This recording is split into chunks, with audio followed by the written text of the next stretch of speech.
Pada saat tiba di Palestina, Dajjal sendiri tidak tahu kalau ajalnya sudah dekat. Maka dia pun akhirnya berdemo di sana, menganggap dia punya sebuah kerajaan sampai di daerah Palestina, tepatnya sekarang Israel. Direbut wilayah itu oleh Israel tanpa mereka sadari. Dalil-dalil wahyu menuntun mereka ke situ. Ada sebuah kota namanya kota Babulut. Di Israel itu kota itu ada, saya pernah lihat cuplikannya. Termasuk kota yang diidolakan di dalam negeri Israel sendiri namanya Babulut. Subhanallah, hadis menyebutkan nama Babulut. Hadis Nabi SAW dari 1400 tahun yang lalu mengatakan, nanti Dajjal akan berkumpul di sebuah wilayah namanya Babulut di Syam. Maksudnya di Palestina itu, Israel sekarang. Ada kota Babulut dan orang Yahudi sekarang lagi gencar membangun kota itu dan dianggap kota favoritnya Israel. Dajjal akan masuk ke sana dan berkurung diri.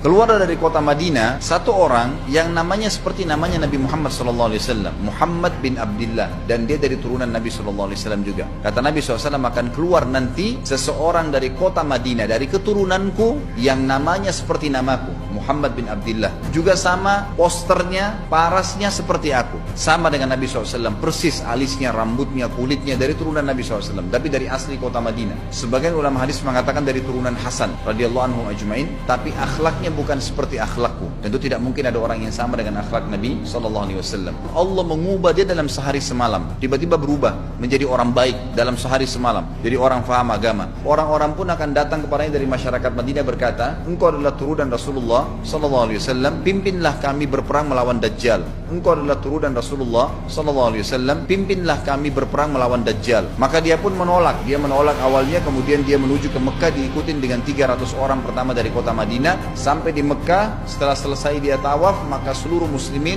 menunjuknya sambil mengatakan, engkau harus memimpin kami. Dan orang ini punya julukan Mahdi, dikenal dengan Imam Mahdi. Inilah tanda-tanda kiamat yang kedua. Setelah Dajjal keluar, buat kerusakan di muka bumi tadi selama 40 hari itu atau setahun lebih. Kemudian keluarlah tanda-tanda kiamat kedua pada saat dia sudah tiba di kota Babulut di Israel. Keluarlah si Mahdi ini. Pada saat dia tiba di Mekah, dibaiatlah oleh banyak kaum muslimin. Tidak disebutkan jumlah pasukannya, maka terbentuklah pasukan jihad yang mengejar Dajjal menuju ke Palestina. Tanda-tanda kiamat besar yang ketiga adalah pada saat pasukan Imam Mahdi dengan pasukan jihad itu tiba di Darul Bayda namanya, kota putih yang ada menara putihnya, dan itu sekarang di negeri Syam, tepatnya di Damaskus, ibu kota Syria. Hadis menyebutkan di menara itulah, di masjid itulah Imam Mahdi mampir sholat asar bersama pasukannya. Pada saat itulah datang tanda-tanda kiamat besar yang ketiga, yaitu turunnya Nabi Isa alaihissalam. Kata Nabi SAW dalam hadis Bukhari, hadis Muslim, hadis Sahih semuanya, dikatakan Isa alaihissalam akan turun sambil memegang kedua sayapnya malaikat, dan dari rambutnya yang basah meneteskan air, dan semua muslimin waktu itu menyaksikan. Dan ini wahyu, penyampaian, pasti terjadi. Maka dia pun turun, lalu kemudian dia masuk, dan orang-orang pada saat itu mengenalnya kalau dia adalah Isa, dan mereka sudah tahu ini masanya turunnya, keluarnya Dajjal. Mahdi sudah ada,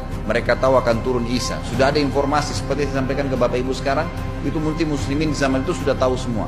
Maka Isa pun alaihissalam waktu itu dipersilakan oleh Mahdi untuk jadi imam, maka dia pun mengatakan tidak, imam dari kalangan kalian. Dan kata Nabi SAW, ini kemuliaan bagi umat ini karena Nabi sholat di belakang umat ini. Semestinya kalau ada Nabi, pasti Nabi jadi imam, tidak mungkin digantikan oleh manusia biasa. Tapi waktu itu Imam Mahdi menjadi imam dan Nabi Isa sholat di belakangnya. Perlu anda tahu juga hadis Nabi SAW yang sahih yang berbunyi, kalau Musa dan Isa hidup di zaman aku sudah diutus, niscaya keduanya akan jadi pengikutku. Dari memang kena kebenaran agama ini dibawa oleh Nabi SAW. Sholatlah mereka, kemudian mereka menuju ke Palestina. 3 tanda-tanda kiamat sekaligus terjadi.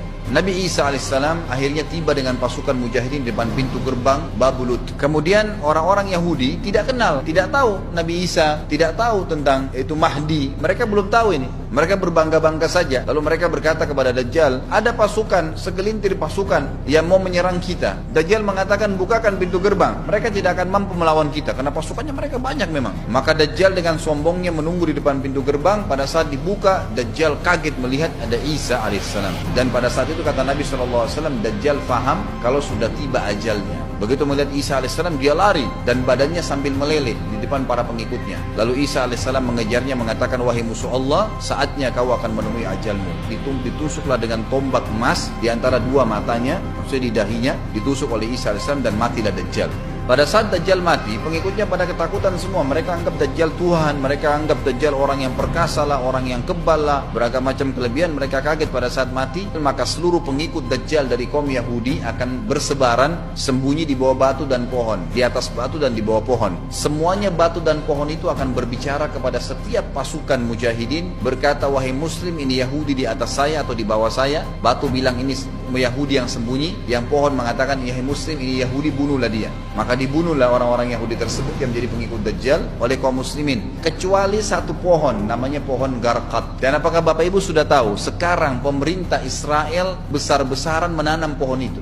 Satu dunia ini semuanya Islam. Hadis sahih, kata Nabi SAW, Islam akan masuk ke setiap rumah dengan kemuliaan atau terhina. Enggak ada lagi penolakan terhadap Islam. Itu hadis sahih. Maka Nabi Isa AS memimpin pada saat itu, disebutkan dalam hadis 40 tahun dengan ketenangan menerapkan hukum Islam. Kata Nabi SAW, bagaimana awal umat ini bisa sesat sementara aku yang pimpin, dan bagaimana akhir umat ini bisa sesat sementara yang pimpin mereka Isa dengan menjalankan hukum-hukumku. Dari Nabi Isa AS nanti menerapkan Al-Quran seperti yang kita lakukan, sholat segala ini sudah selesai, dikerjakan semua. Dalam hadis lain dikatakan Isa alaihissalam akan menghancurkan semua salib, membunuh semua babi. Nggak ada seekor babi pun hidup di muka bumi pada saat itu, semua salib dihancurkan, dan yang menjadi tidak ada agama lain. Semua Nasrani, Yahudi, Hindu, agama apa saja habis semuanya. Semuanya beriman kepada Allah Subhanahu wa taala dan menjadi muslim.